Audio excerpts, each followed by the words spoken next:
Jerry Bundler by W. Jacobs.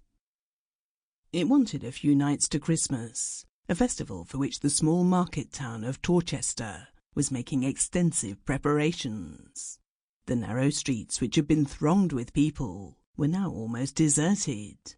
The Cheap Jack from London, with the remnant of breath left him after his evening's exertions, was making feeble attempts to blow out his naphtha lamp, and the last shops open were rapidly closing for the night.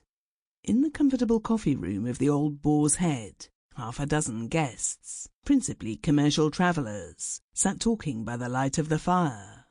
The talk had drifted from trade to politics, from politics to religion, and so by easy stages to the supernatural. 3 ghost stories never known to fail before had fallen flat. There was too much noise outside, too much light within. The 4th story was told by an old hand, with more success. The streets were quiet, and he had turned the gas out.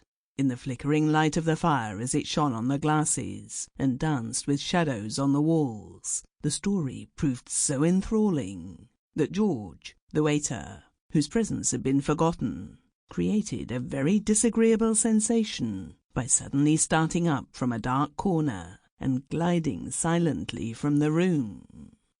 "That's what I call a good story," said one of the men, sipping his hot whiskey. "Of course, it's an old idea that spirits like to get into the company of human beings. A man told me once that he travelled down the Great Western with a ghost, and hadn't the slightest suspicion of it until the inspector came for tickets. My friend said the way that ghost tried to keep up appearances by feeling for it in all its pockets and looking on the floor was quite touching. Ultimately it gave up and with a faint groan vanished through the ventilator." "That'll do, Hurst," said another man. "It's not a subject for jesting," said a little old gentleman who had been an attentive listener. "I've never seen an apparition myself, but I know people who have, and I consider that they form a very interesting link between us and the afterlife. There's a ghost story connected with this house, you know." "Never heard of it," said another speaker, "and I've been here some years now."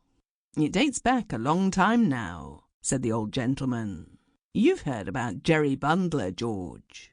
"Well, I've just heard odds and ends, sir," said the old waiter, "but I never put much count to 'em. There was one chap here what said he saw it, and the governor sacked him prompt." "My father was a native of this town," said the old... Sample complete. Ready to continue?